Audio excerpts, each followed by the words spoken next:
there we go. That's the sound we've come to expect. Oh, the way it feels when your ass hits that old couch. What's better than a couch, I ask you?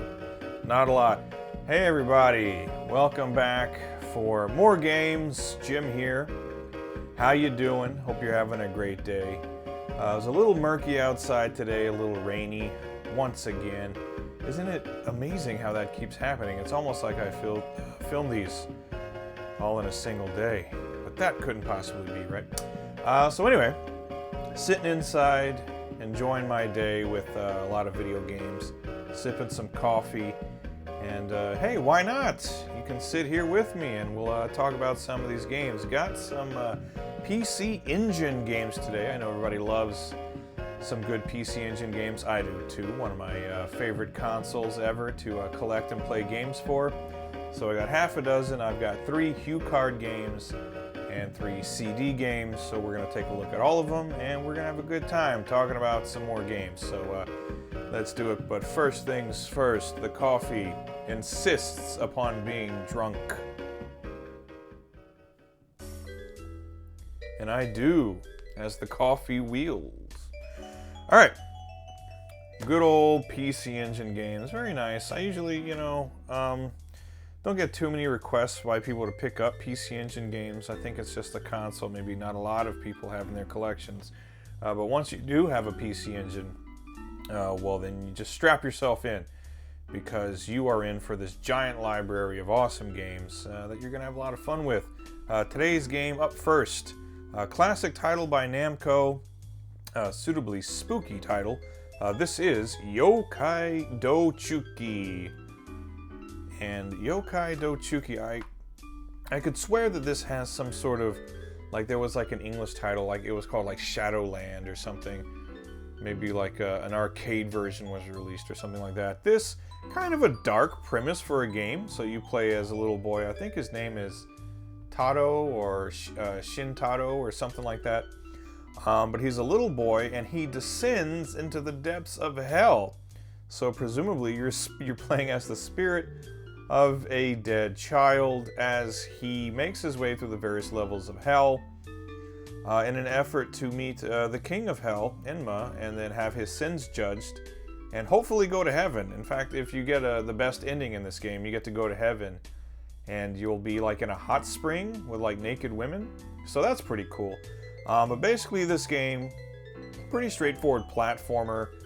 And you have like little, like you can launch, your attack is, they're like mental bullets, like psychic blasts or whatever it is.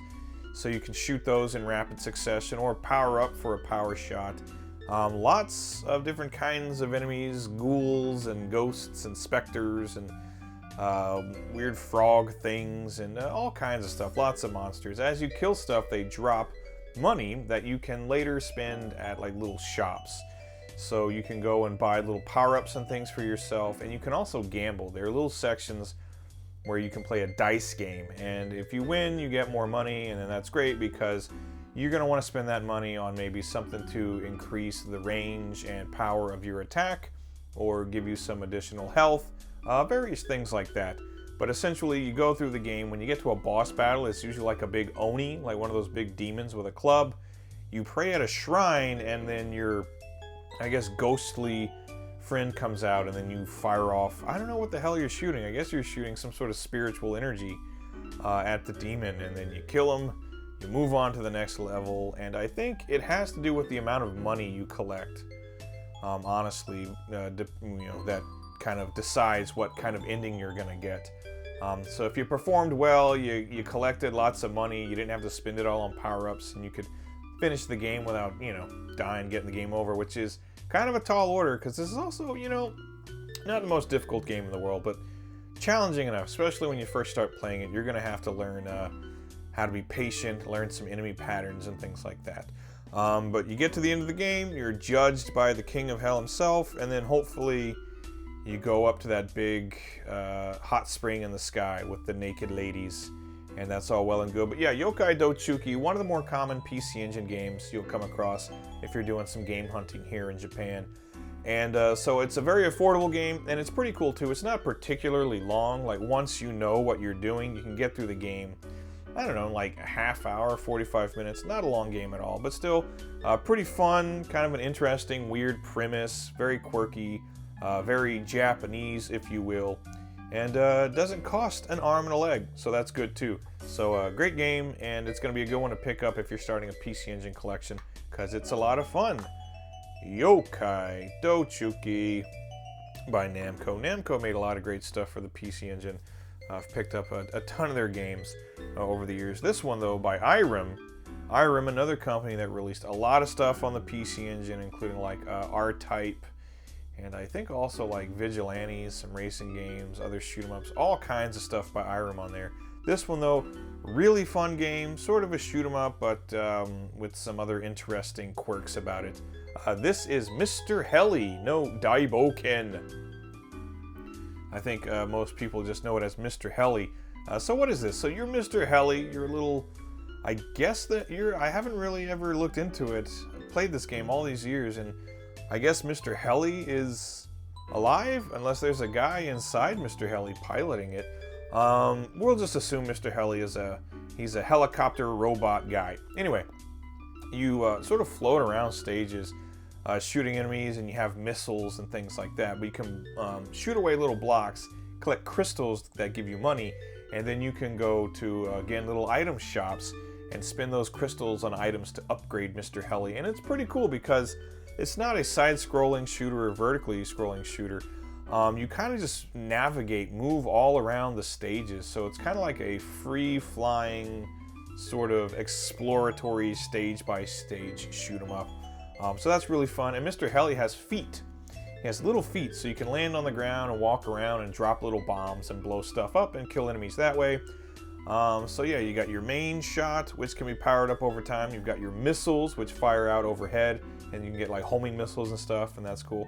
And then little bombs you can drop on the ground to blow up blocks, again to collect crystals that are the money in this game. So it's a lot of fun. Visually, it's pretty nice. It's a colorful game, kind of cute. And same thing for the soundtrack. This is a very cute game. It's nothing that you have to like... It's the antithesis of R-Type, I guess I could say. Irem with R-Type, they made a shoot-em-up that is extremely difficult. And it's like you're the lone spaceship out in the vacuum of space fighting all these hideous alien creatures and whatnot. Here, though, you're a cute little helicopter guy blowing up stuff with your big squishy-looking Nerf missiles and whatever else. So a lot of fun. Again, nice graphics and sound, very fun gameplay. Another one that's not too terribly expensive if you're going to be picking up PC Engine games. This one, Yokai Dochuki is like a $10 game. Mr. Heli is like a $20 to $30 game, which I think it's worth. This is really fun. If you like shoot 'em ups, but you like something that's maybe like a little quirky, a little out of the ordinary for a shooter, especially if you just like Irem games. Sometimes Irem games were great. Sometimes they were, kind of crappy, to be completely honest. This is one of those ones where I would say it's not great, but it's really good. It's a lot of fun. So if you're collecting for the PC Engine or just thinking about doing it, this could be a good game to start with if you're putting together a collection. Yeah, Mr. Heli no Daiboken. Nothing but good things to say about it. Not the best game, mind you, but pretty good. And next up we have another shooter, which I recently reviewed the collection of this game that was released for the Switch, so it kind of makes this version of the game obsolete. But if you are a collector, it's something you'll want in your collection anyway. It is Kyukyoku Tiger published by Taito, but certainly not developed by Taito. Anyway, Kyukyoku Tiger, known as Twin Cobra in the United States. This is the game that came before Same Same Same. So like I said, there is the Kyukyoku Tiger Heli collection on the Nintendo Switch, and that's part of the Toaplan Shooting Garage series. So that game, it features the arcade versions of Twin Cobra, plus the Mega Drive and PC Engine version. So this exact version of the game you can actually play on your Switch now if you pick up that collection. And it's great. It's really great emulation. So there's not a whole lot of reason, unless you're a collector, obviously. And this is, of all the shoot 'em ups on the PC Engine, there are quite a lot. Some of them are kind of pricey. This one, not so much. This is one that you can still grab for like 20 bucks. Which is a good deal on it because it's a great game. Toa Plan didn't make any bad shooters, if you ask me. Tiger Heli is great, Twin Cobra is great, Fire Shark is great, Truxton is great, all these great games. If you're going to play Kyukyoku Tiger, if you've ever played Twin Cobra, you already know it's a great game. But if you haven't, pretty straightforward, top-down shoot 'em up. You're a helicopter, you blow up everything in sight. They have multicolored power-ups that change what kind of main weapon you have. So my favorite is usually like the blue one. It's got like a nice spread shot. Usually if I'm playing a shoot 'em up, I'll just go for anything that has a spread shot. But if any of the weapons, when you power them up, they become really effective. So your standard red shot, the green shot is like a narrow laser, so it doesn't have the spread. It's not great for like clearing a bunch of enemies off the screen, but it's really great for bosses because it's like super powerful. But the PC Engine version of this game is great. I think I did a full review of the collection on the Switch, and in the review I said that I played the Mega Drive and PC Engine ports back to back, because why not? They're both on the same cartridge. And I said in the review that the PC Engine version is the superior playing game, and I stand by that. The PC Engine version of the game, it plays super smooth, the visuals are pretty nice, the soundtrack is pretty good too, and it's just an all-around really fun, but challenging, I'll say that, challenging shoot 'em up. But yeah, if you don't have the Switch collection, you can't play the arcade version. I mean, the next best thing would be to play it on the PC Engine. It's great. It's also great on the Mega Drive. Even the Famicom version, which was also included on the Switch collection, that's also pretty cool too. So anything that's called Kyukyoku Tiger, Twin Cobra, whatever it is, it's gonna be good. So the PC Engine version, a lot of fun, great game. Another one, again, pretty cheap. So if you're starting a PC Engine collection and you're a shooter fan, pick this one up because it is indeed awesome. Kyukyoku Tiger, published by Taito. I guess still developed by Toa Plan though. I wonder, I haven't actually looked into that. I looked at the case, I haven't looked at the case, like I picked it up and I was like, oh wait, Taito? That doesn't make sense. So I guess maybe they published it or something, like Toa Plan, you sold them the license. I don't know what the hell. Anyway, that is 3 PC Engine HuCard games down, 3 PC Engine CD games to go, and some pretty good games if I do say so myself, so stick around. We're going to do our little halftime break, so check out whatever the hell I edit in here. I'm going to sip some coffee, and we will be right back. 重いっすね先輩4メガだからな世界初の4メガカードでハイパーシューティングスペースハリアー登場いつまで続けるんですか Alright, back at it with some more PC Engine goodness. The console that keeps on giving, especially if you got one of the duos, like the Duo R or something. There you go. Massive library, HuCard, CD, you name it, they got it. Sold like hotcakes in Japan, so games actually aren't that hard to come by for it. It's not like in the US where it's like once in a blue moon you'll see a TurboGrafx game. Here, when I'm out game hunting, almost any place I go, they're gonna have some PC Engine games there because it did pretty well in Japan. Anyway, 3 PC Engine CD games, all good. We'll start right off the top. This is another one where some collections have been released recently, which I have not picked up, have not played yet, so I don't know how like good the emulation is or anything like that, but I've played all of them on the PC Engine. Varying levels of quality. I would say this, out of the series, this is probably my favorite one on the PC Engine. This is the Phantasm Soldier Valis. So this is like the remake of the original Valis, which was on like, I think it was on like home computers at the time, and there was a Famicom version, and then they started making sequels on the PC Engine CD. Valis 2 is crappy.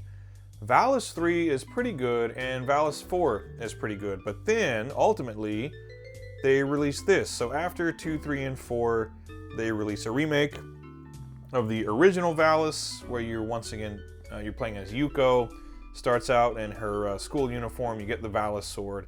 And then you're the Phantasm Soldier. You're a badass with magic powers and a kick-ass sword. So it's pretty cool. And where like the older versions had like branching paths and you could explore and find all kinds of various items and do whatever else.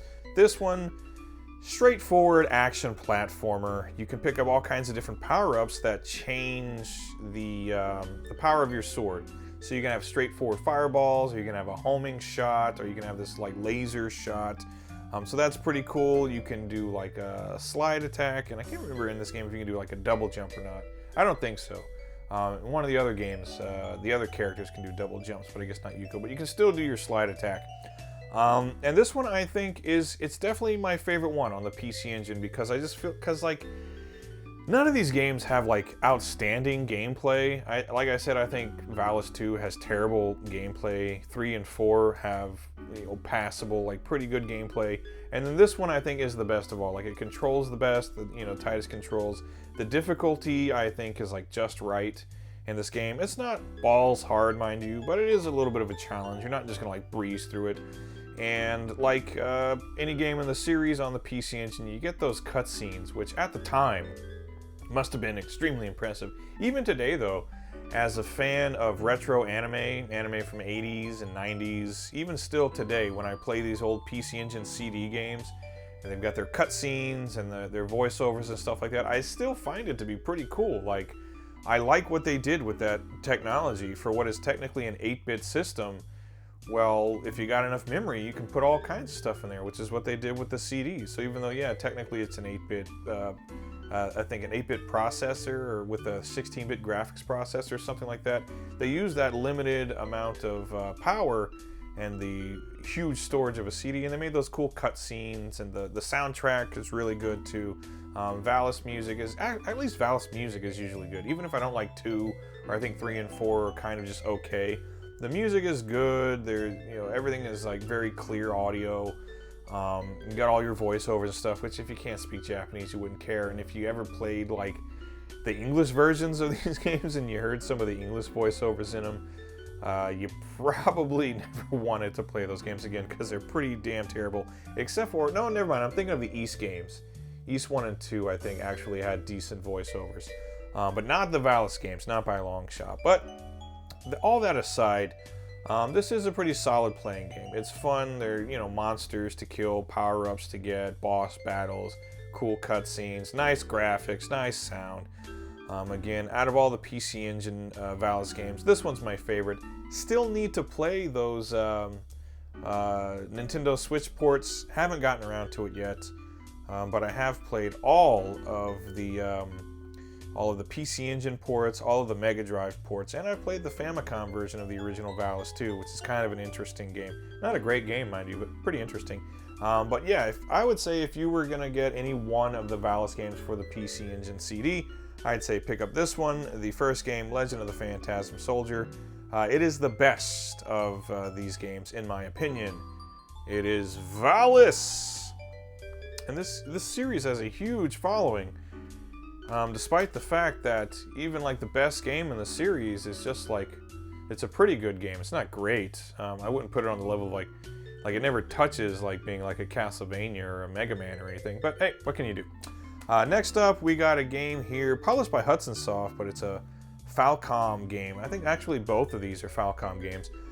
This one, fun game, series that I grew to love eventually. I kind of have to thank Happy Console Gamer for talking so much about this series and getting me into it, because I've played, since then, I played like Ys Origin, and I played Ys 8 recently, which was really good. I need to pick up Ys 9. There's all kinds of stuff.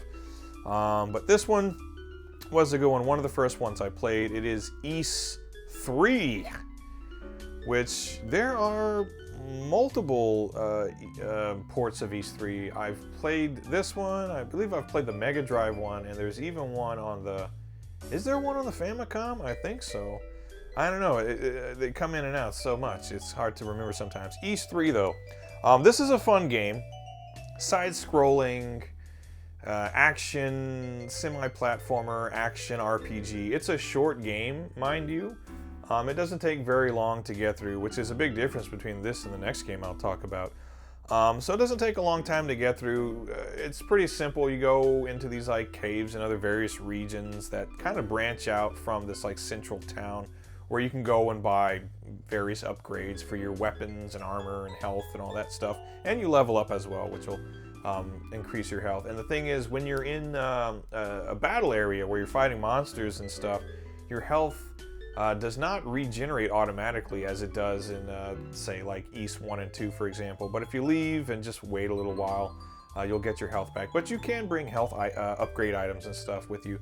But just basically, pretty short game, but fun because all you really do is walk to the right or left, kill enemies with your sword, collect money and collect items and things like that, kill a boss, whatever, move on.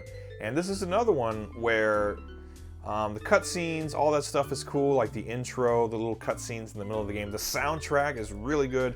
One thing you can say for all these Ys games, soundtracks are always awesome. So like this is one, big departure from Ys 1 and 2 and 4.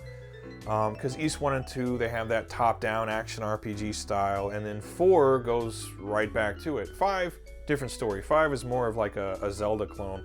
But 4 is more or less like just like Ys 1 and 2. So they dropped this gameplay style like immediately. Actually, now that I think about it, I would really like to play the PS2 port of Ys 3. I totally forgot about that. There are a whole bunch of PS2 Ys games I haven't played yet. Anyway, I'm getting sidetracked. I'm talking about PC Engine here. So yeah, this game, fun, action-packed, not very difficult, pretty short, but with nice graphics and really great sound design. It's a lot of fun, and this is one. If you're a PC Engine collector or you're thinking about it and you want to pick up some PC Engine CD games, this one's still pretty cheap. You can pick it up for under 20 bucks, and that's a hell of a deal because it is a great game. It is Ys 3 with no subtitle. Like 4 had all those subtitles. There's like Mask of the Sun and whatever else, although 4 on the PC Engine and 4 on the Super Famicom are like 2 different games. Gameplay-wise, similar, but story is totally different.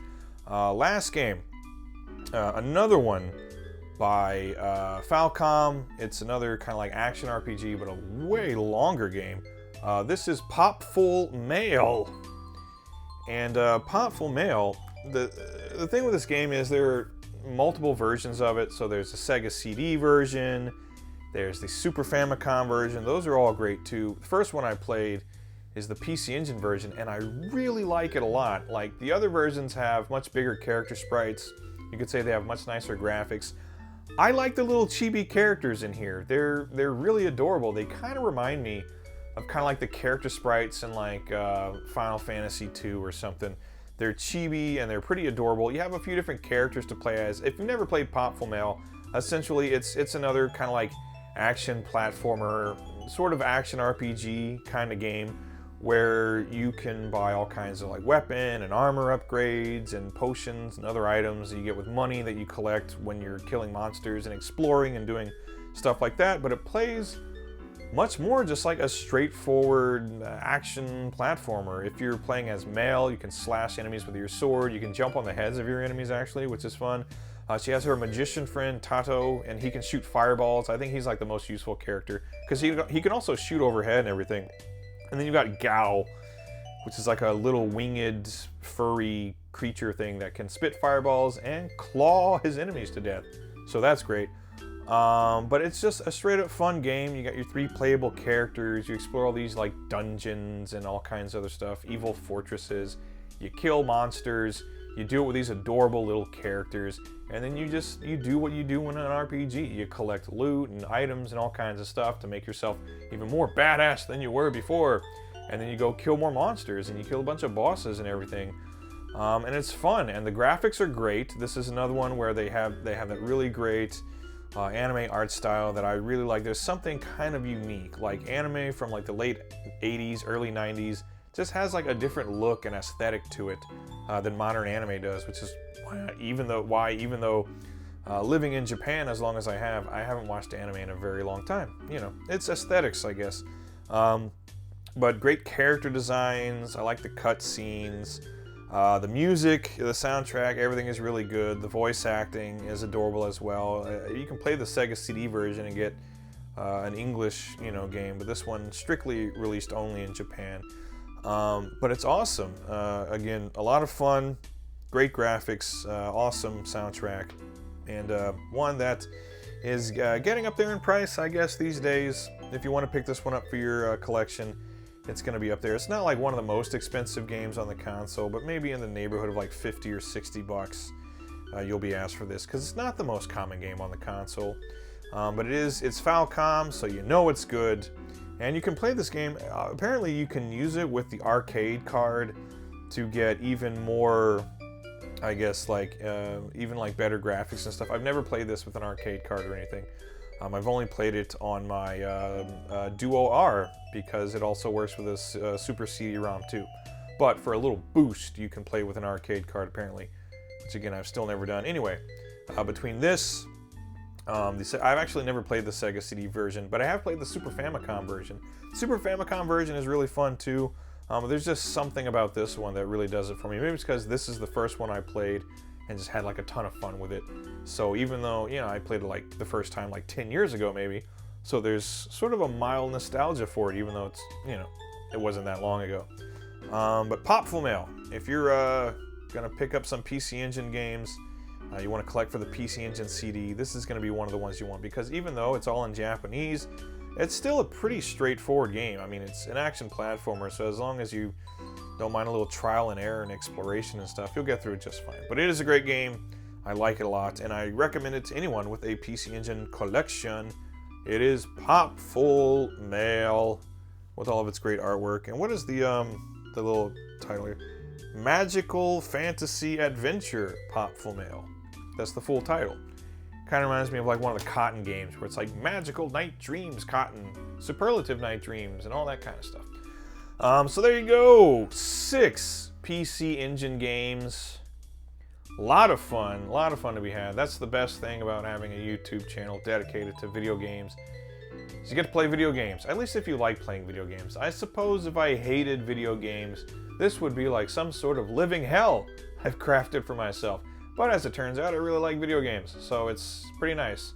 Sit inside on a gloomy, rainy day like today, talk about games, sip coffee, talk to you, my beloved YouTube audience. You're not here in the room with me right now, but in my mind and in my heart, you're here.